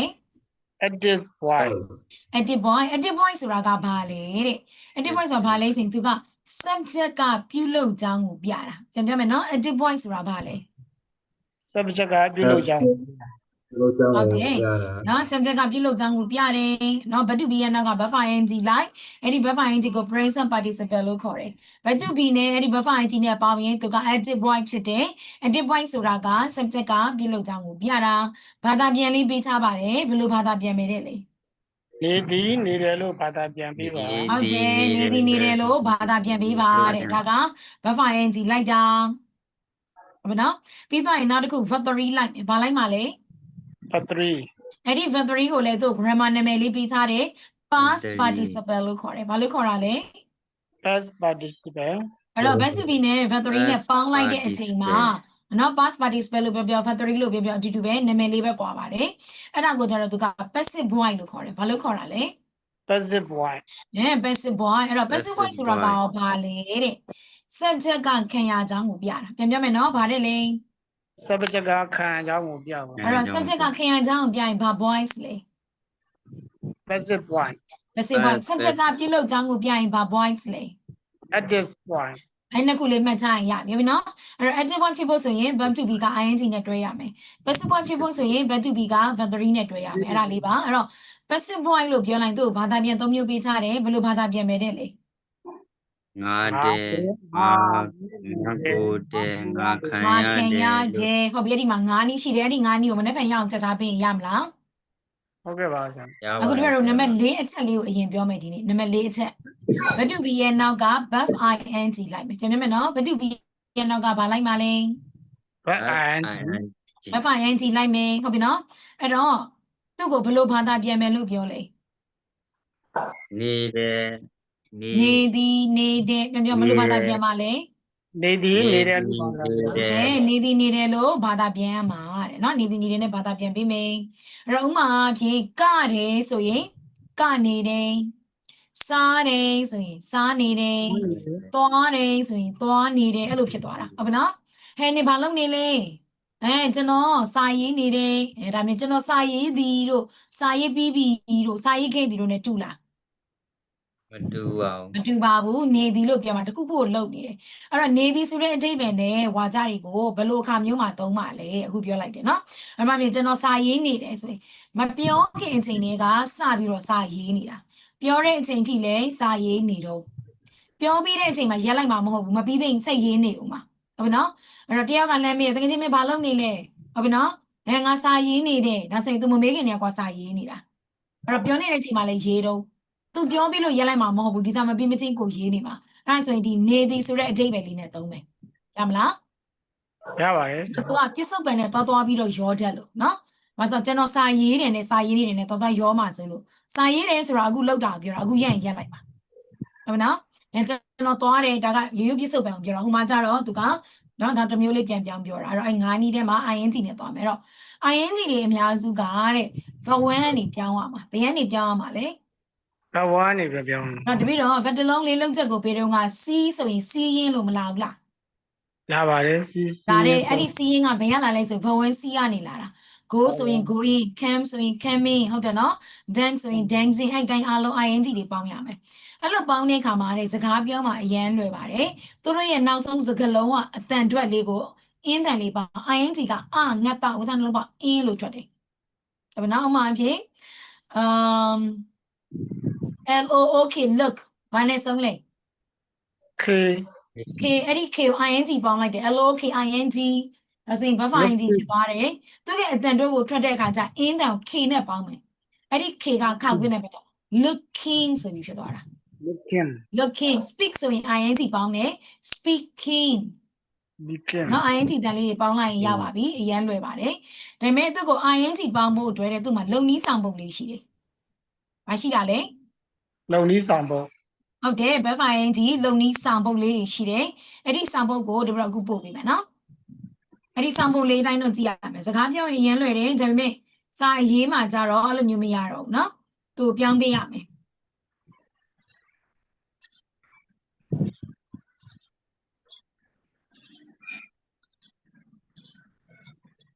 ပို့လိုက်ပါပြီ verb ing စနီးဆောင်ပုံများဆိုပြီးတော့အလုံးပေါင်း6ချက်ရှိတယ်တွေ့လား တွေ့ပါတယ်ဆရာ တွေ့တယ်အဲ့ဒါလေးဆိုကြည့်ပါအောင်ဆိုကြည့်မယ် e နဲ့ ue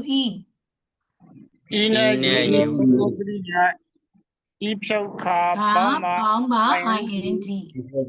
R side then trap b အတွက်နောက်ဆုံးစလုံးတပည့်တော့ တပ ပေါ ည့် င်း တော့ အောင် ing ပေါင်း ing ဆုံးတော့ y w double ဆိုတာနှစ်ဆအောင်ပြောတာနော် double မ u ဒီရဲ့ဒီဆုံးတော့ ing ing စီဆုံးကရိယာ ကရိယာ k တဲ့ကပေါင်းပါ ing IES y ကိုချပေါင်းက ing ကျန် ကျန် တော့ သော က က ရိ ရိ ယာ ယာအားလုံးမှာပေါင်းပါ အားလုံး ing ပေါင်းပါ ing ဒါက ing နဲ့ပေါင်းဖို့အတွက်ပုံသင်နည်းလေးပေးထားတာအဲ့ဒါစကားလုံးကြည့် e နဲ့ ue နဲ့ဆိုရင်အဲ့ဒီ e တွေကိုဖြုတ်ပြီးပါပေါင်းပါလေ ing ပေါင်းအဲ့ဒီနည်းလေးပြောပြတာနော်ဒါတို့တို့အစအဦးဆုံးမှာပေးထားတဲ့စကားလုံးတို့အလုံး300ပို့ထားတယ်မဟုတ်ဘူးလား ပို့ထားပါရဲ့ ဆိုထားပါတယ်ဆရာ အဲ့ဒီဟာလေးတစ်ချက်လောက်ပြန်ကြည့်ရအောင် verb လေးတွေပြန်ကြည့်မယ်အဲ့ဒီက verb မှာတပည့်တော်တို့ ing လေးတွေပေါင်းကြည့်မယ်နော်နံပါတ်1ကနေစပေါင်းမယ်အဲ့ဒီနံပါတ်1မှာတော့ e မပေါင်းနော် e ကိုဒီတိုင်းပဲထားမယ်အဲ့ဒီ b ကတော့တသက်ကြီးကိုလာတာ irregular verb ဆိုတော့လေနော်သူကတော့မပြောင်းဘူးအဲ့တော့ b ရင် once ဝင်ပင်ဆိုတော့ဒီဘက်ကိုကြည့်တဲ့တဲမှာတော့ b ရင်မပေါင်းဘူးလား ပါပါတယ်ဆရာ နံပါတ်1ကိုခြံထားခဲ့မယ်နော်သူကစီးမြင့်လို့တယ်နံပါတ်2 HAVE တော့မရတော့ဘူး HAVE မှာဘာနဲ့ဆုံးလဲ E နဲ့ဆုံးပါတယ် အဲ့တော့သူပြောတယ် e နဲ့ ue ဆုံးသောကရိယာ e ဖြုတ်ကဆိုတော့အဲ့ဒီမှာ e ကဘာလုပ်ရမှာလဲ ဖြုတ်ရမှာပါ ဖြုတ်ပြီး ing ပေါင်းရမှာအဲ့တော့ဘယ်လိုဖြစ်သွားမလဲ ing က H A V having HAV နောက်က ing လေးထည့် HAV ing အတန်တွဲယူတဲ့အခါကျရင်လည်းအဲ့ဒီဖြုတ်လိုက်တဲ့ e ကိုမေးပလိုက် v နဲ့သွားမယ် v က v တန်သွားတာအဲ့တော့ HAV ing တဲ့သူတို့ဘာတန်ထွက်မှာလဲ having having v တန်နဲ့သွားမှာ v ကိုအင်းတန်ပေါင်းလိုက်တော့ v ဖြစ်သွားရော having အဲ့ဆိုရင်ဒီမှာနည်းနည်းလေးအင်းတန်ထည့်လို့ပြောတာနားလဲတယ်မလား နားလဲပါတယ်ဆရာ နားလဲတယ်နော် do ဆိုရင်ဘာမှဖြုတ်စရာမလိုဘူး ing ပဲပေါင်း doing say ဆိုရင်ရော in say go going get getting get အဲ့ဒီ get မှာကြတော့သူကအဲ့လိုမျိုးလေးရှိပါတယ်အဲ့ပေးထားတဲ့အချက်တွေထဲမှာတစ်ချက်ပြန်ကြည့်မယ်နော် အဲ့တော့ဘာနဲ့တူလဲဆိုတော့အဲ့ဒီမှာ R side တန်အတွက် B အတွက်နောက်ဆုံးစလုံးတပည့်3ပေါင်း ing ဆိုတဲ့နံပါတ်2အချက်နဲ့သွားပြီးတော့တူတယ်အဲ့တော့ကြည့်လိုက်ရင်အဲ့ဒီမှာ GED get လို့တွေ့တယ်အဲ့ဒီ T ကနောက်ဆုံးက B နဲ့မဆုံးလား သုံးပါတယ်ဆရာမ သူရဲ့ရှေ့မှာ E ဆိုတဲ့တော်ရမရှိဘူးလား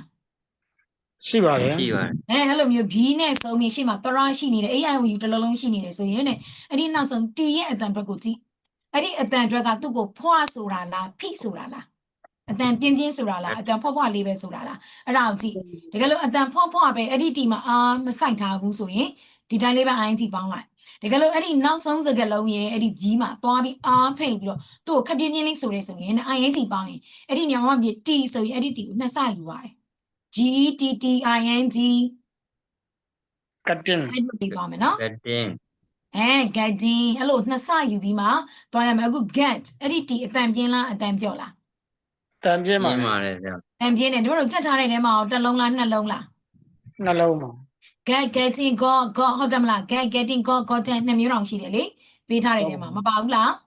ပါပါတယ် ပါပါတယ်ဗျာ ပါတယ်အဲ့ဒါကြောင့်တော့သူကနှစ်ဆယူပါတယ်အဲ့လိုမျိုးလေးတွေရှိတယ် make ဘာနဲ့ဆုံးလဲ E နဲ့ဆုံးပါတယ် E နဲ့ဆုံးတော့အဲ့ဒီ E ကိုပြုတ် ing ပေါင်းမယ်အဲ့တော့ဘယ်လိုအတန်ထွက်မလဲ making making ဟုတ်ပြီနောက်တစ်ခု no knowing knowing ဟုတ်ပြီ Knowing think taking taking take ဘာဖြုတ်မလဲ E ဖြုတ် e E ဖြုတ်ဘာပေါင်း taking ing taking ing ပေါင်းလိုက်မယ် take C ကတော့သူကဒီအတိုင်းပဲအဲ့ဒီ E ကနှလုံးဆိုတော့တွဲလိုက်ဆိုတော့ဖြုတ်စီရမလို့ဘူး ing ပေါင်းလိုက်ရုံပဲအဲ့တော့ဘာအတန်ထွက်မလဲ seeing seeing ဟုတ်ပြီနော် in တန်လေးပဲထည့်လိုက်ရပြီ come ဘာဖြုတ် E ဖြုတ် e အဲ့တော့အတန်အတွက်က coming coming coming want want wanting ပေါ့ wanting use waiting using အမ E ကိုဖြုတ်ရမယ်နော် S ကို ing ပေါင်းမှ sing ကန်ထွက်မှာ using ဟုတ်ပြီနော်ပြီးနောက်တစ်ခု find finding finding ဟုတ်တယ် give ဘာ giving ဖြုတ်မလဲ giving e ဖြုတ် E ဖြုတ်ရမယ်နော်ပြီးတဲ့နဲ့ပါမယ် giving tell telling walk telling walking ဟုတ်တယ် walking call calling try calling crying ဟုတ်တယ် Trying. ask asking asking need needing feel needing feeling feeling feeling become becoming becoming E ကိုဖြုတ် am တန်နဲ့ mean ဆိုတဲ့သွားမယ် becoming becoming leave living living put living putting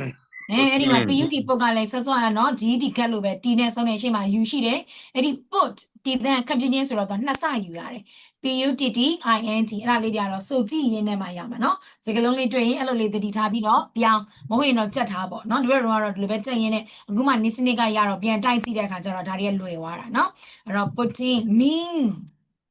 meaning ဟုတ်တယ် and နဲ့ပါ meaning နော် keep keeping keeping keeping P နဲ့ပါမယ် let letting letting အဲ့ဒီမှာ T ကလည်းနှစ်ဆယူမယ် E နဲ့ T ကတန်ပြင်းမို့လို့ let နော် T မှာသွားပိတ်တယ်အဲ့တော့ letting T နှစ်ဆ begin beginning beginning seem seeming seeming ဟုတ်တယ် hail having having talk talking talking can take training Tenny and then နဲ့သွား start starting start အဲ့ဒီမှာ T ကိုမဖိတော့ဘူးဒီလိုလိုကနော် AIOU လည်းမဟုတ်တော့ ING ပဲ starting show showing during here hearing hearing play playing run running ဒီမှာအင်္ဂါနှစ်ဆယူပါတယ် and then ဖြစ်ဆိုလို့เนาะ running အဲ့ဒါဆိုရင်တန်းတဲ့ဟာတွေကို ING ပေါင်းကြည့်မရဘူးလား ရပါတယ်ဆရာမ ကိုပေါင်းကြည့်မယ်ကိုပြောင်းကြည့်မယ်ဒါဆို ING လေးလွယ်မယ်ထင်ပါတယ်အဲ့တော့စကားပြောင်းမှဆိုရင်เนาะ ING ကဒီတိုင်းအတန်တော့မှအင်းလေးထည့်လိုက်ရပြီနောက်ဆုံးဘာနဲ့ဆုံးတာလဲအခုလိုလေးပြောင်းကြည့်လိုက်ရပြီเนาะနေ့စနစ်လေးတွေအဲ့တော့စကား6ခုနဲ့ပြန်တွဲကြည့်အောင်ဒီလိုစကား6ခုတစ်ချက်ပြန်ကြည့်မယ် I am not နဲ့ပြန်တွဲမယ်ဓမ္မလုံးစာမျက်နှာမှာအဲ့တော့အဲ့ဒီအနောက်မှာ quality တွေပါတယ်အဲ့ဒီ quality နေရာမှာတို့အရင်ဆုံး ING လေးထည့်မယ်ဘာထည့်မှာလဲ ing မြန်မာလိုဘယ်လိုဘာသာပြန်မလဲ နေတယ် နေသည်နေတယ်ပြန်ပြောမယ်နော်ဘယ်လိုဘာသာပြန်မှာလဲ နေသည်နေတယ် နေဒီနေတယ်နဲ့ပြောမှာ I am ရဲ့အနောက်ကဟုတ်ပြီနော်စကားပြောတာကပါလေအင်္ဂလိပ်စကားပြောတာပါလေအရှိမလဲစကားပြောတာအင်္ဂလိပ်စကားပြောတာတစ်ခုပဲချက်ခဲ့တာ speak English မဟုတ်ဘူးလား speak English ဟုတ်တယ် speak English ကို ing ပေါင်းလိုက်တော့ဘယ်လိုဖြစ်သွားမလဲ speaking English ဟုတ်တယ် speaking English ဒါဆိုအဲ့ဒီနောက်က ing နေရာမှာ correct နေရာမှာ ing ထည့်မယ် speaking English နဲ့ပြောမယ်ရမလား ရပါတယ်ဆရာမ အဲ့တော့6ကြောင်းလုံးပြောကြည့်ပါပြော I am speaking English I am speaking English I am not speaking English am I speaking English am I I speaking speaking English. English I am speaking English and Speaking English. I am not speaking English am I am not speaking English am I am I am I ဟုတ်ပြီနော်အဲ့ဒါဆိုရင်အဲ့ဒီ6ကြောင်းလုံးတို့ဘာသာပြန်ကြည့်မယ် ing လိုက်ဘယ်လိုဘာသာပြန်မှာ နေတယ်နေသည်နေတယ် နေသည်နေတယ်နဲ့ပြန်မယ်လို့ပြောထားပြီးသားတော့ I am နောက်က speaking English အဲ့တော့ I am speaking English ဆိုရင်ဘယ်လိုဘာသာပြန်မှာလဲ ငါအင်္ဂလိပ်စကားပြောနေတယ် ဟုတ်တယ် I am not speaking English ငါအင်္ဂလိပ်စကားပြောနေတာမဟုတ်ဘူး ပြောမနေဘူးဟုတ်ပြီနော်အဲ့တော့အဲ့ဒီပြောမနေဘူးဆိုတာကြီးကပြောနေတာမဟုတ်ဘူးဆိုတာကြီးကနည်းနည်းဘာသာပြန်ရတာမထဘူးလား ထောက်ပါတယ်ဆရာ အဲ့မြန်မာလိုဘာသာပြန်လာနည်းနည်းလေးခြောက်တယ်နော်အများအားဖြင့်သူက I am နဲ့ပဲပြောတယ်ဘာလို့ I am not တော့မပြောဘူး I don't နဲ့ပြောမြကြတယ်နော်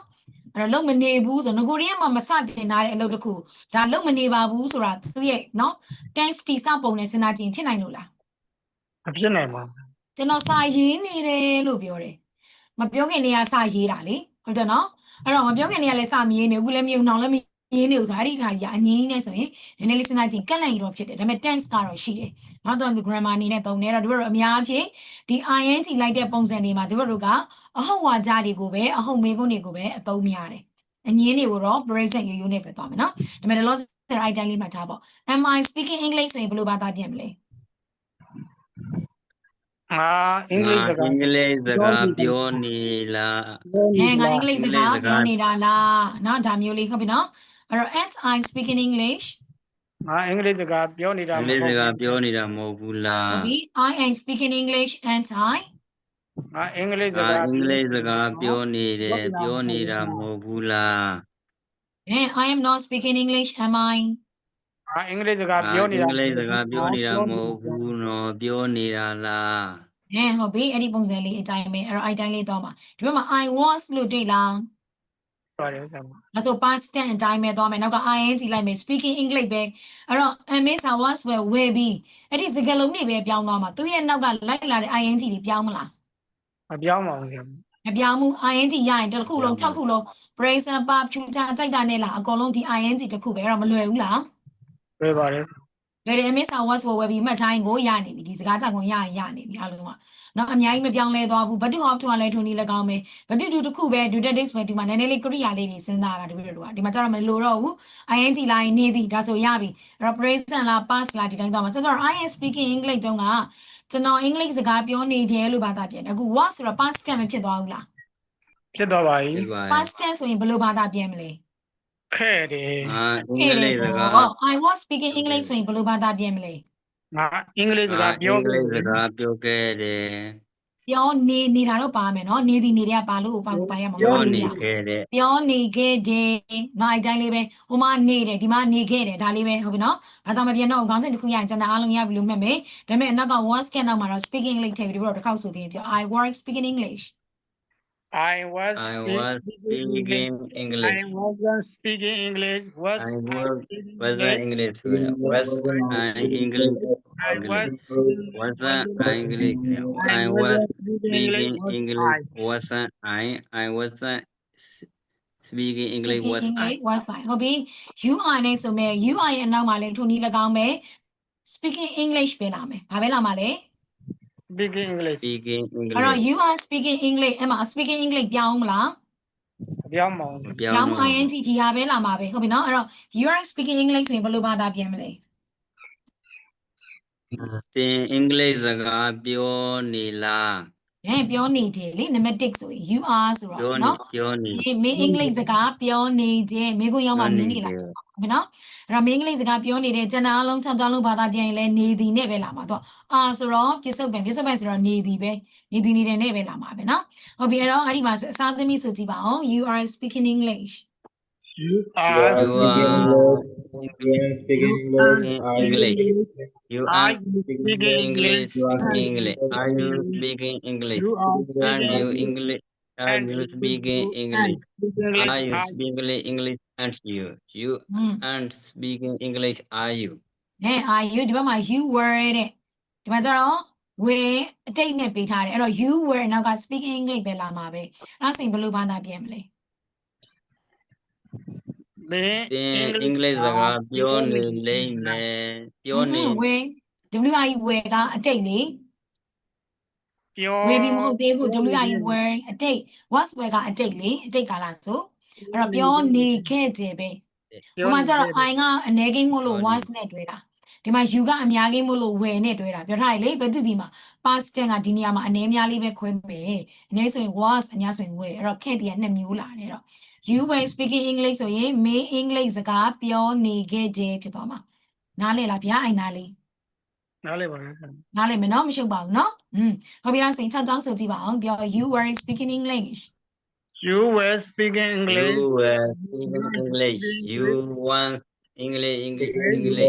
When you speaking English. When you speaking English. You were speaking English. Once you want speaking English. When you.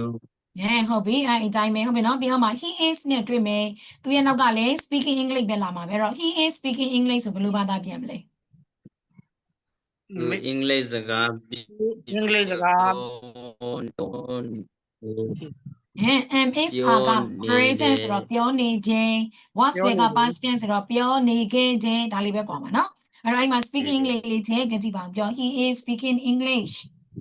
He is speaking English. He is speaking English. English. He is English speaking English. If he is speaking English. He isn't. He is speaking English. He is speaking English. Isn't he? He isn't speaking English. Is he? ဟုတ်ပြီပြီးသွားရင်ဒီမှာ they will be ကကြတော့ future နောက်က speaking English ပဲလာမှာပဲအဲ့တော့ they will be speaking English ဆိုဘယ်လိုဘာသာပြန်မလဲ လိမ့်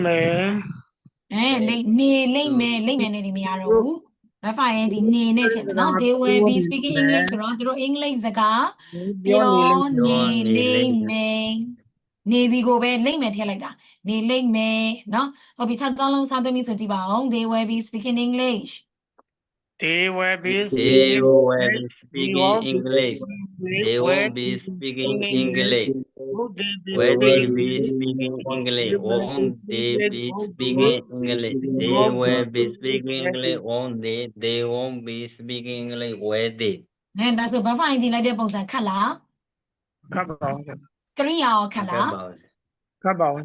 ကဲဘူးနည်းစနစ်လေးနဲ့တော့နည်းနည်းလေးတော့ပြန်ကြည့်ပေးရမယ်အဲ့တော့ I am နဲ့လေ့ကျင့်မယ်ဒီပေါ်ဆိုစကားအများပြောတာက I am တို့ you are တို့ဟုတ်တယ်မလားအဲ့ဒီ I နဲ့ you တွေနဲ့အများကြီးပြောများတယ်အဲ့တော့လောဆယ်ကိုနဲ့ပြောမယ် I ရဲ့နောက်ကဆိုတော့ am နဲ့တွဲမှာပေါ့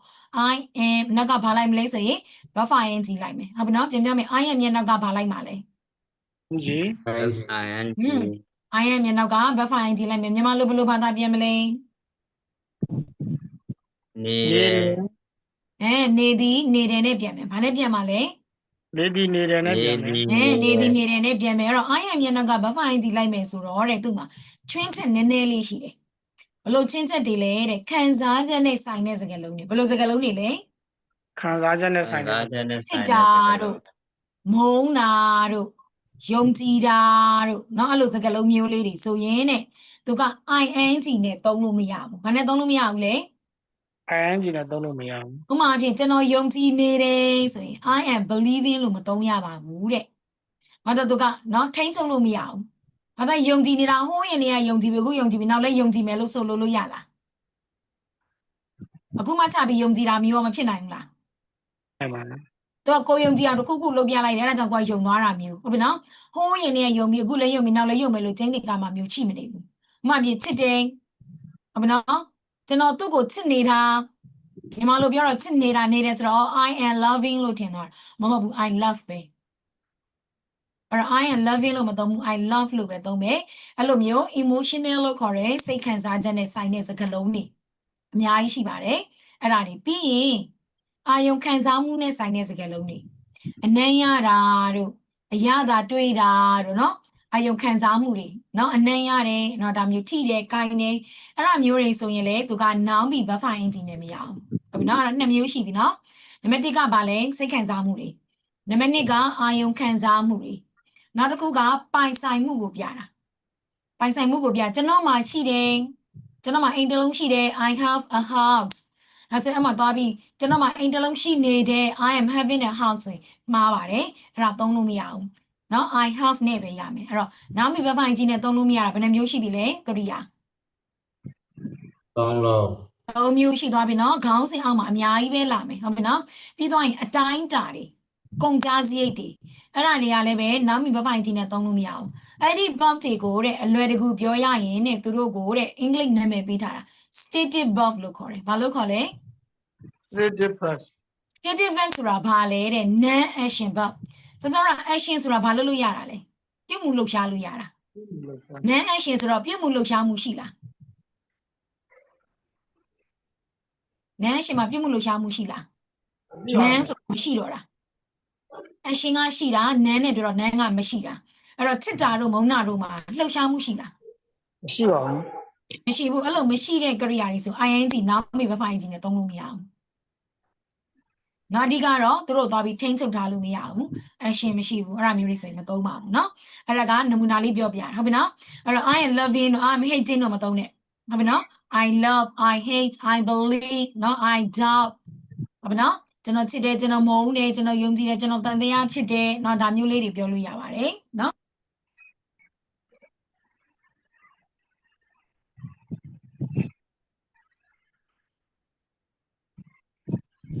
I am နဲ့ပြောမယ်ဘာနဲ့ပြောမလဲ I am နဲ့ I am ရဲ့နောက်ကဘာလိုက်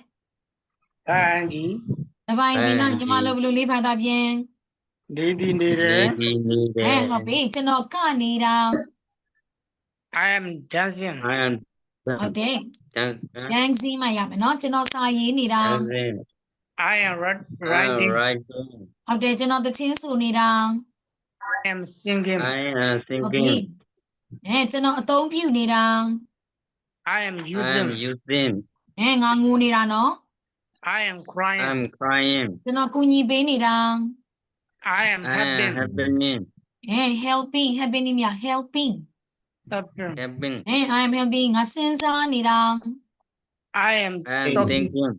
I am thinking ကျွန်တော်ထမင်းဟင်းချက်နေတာ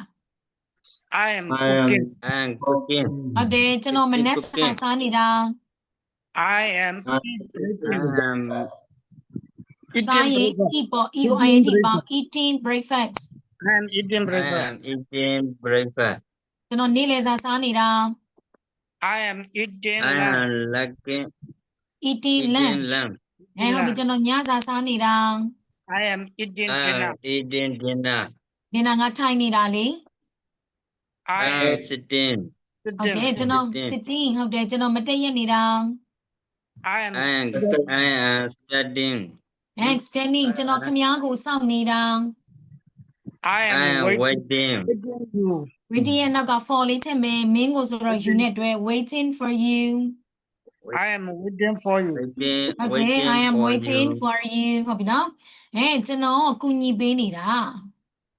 I am I am helping helping ကျွန်တော်ရုပ်ရှင်ကားကြည့်နေတာ I am awake movie watch က ing ပေါင်းတော့ watching နဲ့ထွက်တယ် I'm watching movie I am I am watching movie I'm watching movie ကျွန်တော်တကားတွေဖွင့်နေတာလေ I am opening the door door I'm opening the door I am opening the door ကျွန်တော်တကားတွေပိတ်နေတာ I I am opening close ပိတ် close လေ opening the close လို့မရ open ကိုဖြုတ် I am closing the door closing I the am door closing the door I am closing the door ဟုတ်ပြီနော်ကျွန်တော်ဈေးဝယ်ထွက်နေတာ I am I shopping. am shopping ကို go shopping. နဲ့တွဲတော့ go shopping ကိုgo မှာ ing ပေါင်းရမယ် going shopping I am going shopping. ဟုတ်တယ် I'm ပြန် going ပြောမယ်နော် shopping. ကျွန်တော်ဈေးဝယ်ထွက်နေတာ I am going shopping. I'm going shopping. ဟုတ်ပြီကျွန်တော်စစ်ဆေးနေတာ I am I am checking. checking ဟုတ်တယ် I am checking ဟုတ်ပြီနော်ဒီတခါမေးခွန်းလေးပြောင်းပေးမယ် are you ဘာနဲ့မေးမှလဲ are you? Are you you? နဲ့မေးမယ်နော် are you အဲ့တော့မေးခွန်းဖြစ်သွားပြီနေတာလားတဲ့မြန်မာလိုဘယ်လိုလေးစဉ်းစားမလဲ Nira la. are you ရဲ့နောက်ကဘာလိုက်မှာလဲ ing. ing. ဘာဖိုင် nd ဟုတ်ပြီနော်မင်းသင်တန်းတက်နေတာလား Are you တက် class နေတာကတက်တာကဘာလဲ Tadi. class အတန်း class ကအတန်းတက်ရောက်သူကအတန်းအတန်း attend အတန်းဟုတ်တယ်အတန်းကို ing ပေါင်းတော့ attending Attending. attending နောက်ကသင်တန်းလေးထဲတော့ class attending the class နော် Attending the ပြန်ပြော class. မင်းသင်တန်းတက်နေတာလား Are you attending? Are you attending the class? ဟုတ်တယ် Attending the မင်း class. အိတ်နေတာလား Are you sleeping? Are you sleeping? are you sleeping ရေတွေချိုးနေတာလား Are you Are you ရေ watching? ချိုးတာကြတော့သူက take a bath နဲ့သုံးတယ် take a bath เนาะအဲ့တော့ take ကို ing ပေါင်းတော့ taking နောက်က ability taking a bath taking the bath? And ပြန်ပြောမင်းရေ taking ချိုး the နေတာ bath. လား You taking a bath? Are you taking a bath? မင်းကားမောင်းနေတာလား Are you riding a Are car? you driving? နောက်ကကားလေးတဲ့ are you driving a car Are Are you you riding? driving a car? မင်း cycle စီးနေတာလား Are you bicycle? bicycle စပင်း Are you အဲ့တော့အဲ့ဒီမှာစီးတာလေးထည့်ရမယ် ride ride စီးသည်တဲ့ ing ပေါင်းမယ် riding Are you riding? riding? riding ရဲ့နောက်မှာ on လေးထည့် riding on bicycle Riding on bicycle? ဟုတ်တယ်မင်းစပင်းစီးနေတာလားဆိုဘယ်လိုပြောမလဲ Are you riding on bicycle? ဟုတ်တယ် are you riding on bicycle မင်းအရက်တွေတောက်နေတာလား Are you Are you တောက်တာကဘာလဲ alcohol? out the Tao đi. drink ဟုတ်တယ် drink ကို ing ပေါင်းတော့ drinking drinking နောက်က Drinking. ရက်က alcohol တဲ့ are you drinking alcohol Are you drinking alcohol? Are you drinking alcohol? သင်လေးတောက်နေတာလား Are Are you smoking? ဟုတ်တယ် smoke ကလာမယ် are you smoking တချင်းဆိုနေတာလား Are you Are singing? you singing? ဟုတ်တယ်ကနေတာလား Are you Are dancing? you dancing? ပြုံးနေတာလား Are you Are you smiling? ဟုတ်တယ် smiling ရည်နေတာလား Are you Are latching? you head laugh က gh က f တန်လေးထွက်ရတယ် phonetic တန်ထွက်မှာဆိုရင်เนาะ f တန်ထွက်ရတော့ fin နဲ့ထွက် laughing Laughing? laughing? laughing ပြန်ပြောမင်းပြုံးနေတာလား sorry ရည်နေတာလား Are you Are laughing? you laughing? ဟုတ်တယ်ရေကူးနေတာလား Are you Are swimming? you swimming? are you swimming ဟုတ်တယ်နော်မင်းကူညီပေးနေတာလား Are you Are happy? you helping? ရှင်းပြနေတာလား Are you Are you explaining explaining? are you explaining ပြန်ပြောမင်းရှင်းပြနေတာလား Are Are you you explaining? မင်းဖိတ်ခေါ်နေတာလား Are you inviting? ဟုတ်တယ် inviting ဟုတ်တယ်မင်းကာကွယ်နေတာလား Are Are you you protect Are protect product? protect? ing Are you ပေါင်းတော့ protecting? protecting ဒီနဲ့ဆက်မှာ are you protecting ပြန်ပြောမင်းကာကွယ်နေတာလား Are you protecting? Are you protecting? ဟုတ်ပြီ are you protecting မင်းလက်မှတ်ထိုးနေတာလား Are you Are you signing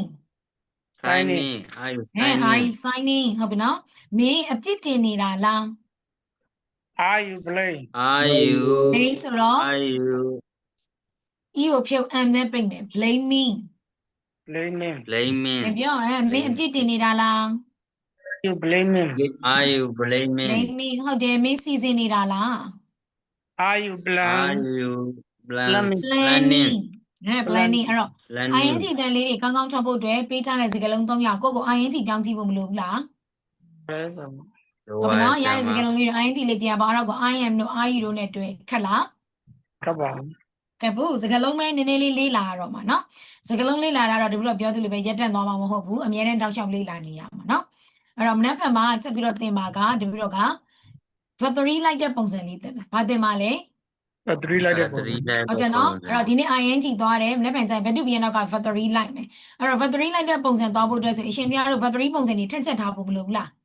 လိုပါတယ် လိုတယ်နော် factory လေးတွေပြန်ချက်ပေးထားမယ်ဟုတ်ပြီနော်အဲ့ဒါမှမနေ့ဖက် factory နဲ့ပြောတဲ့အခါကျရင်အဆင်ပြေမှာရမလား ဟုတ်ကဲ့ပါ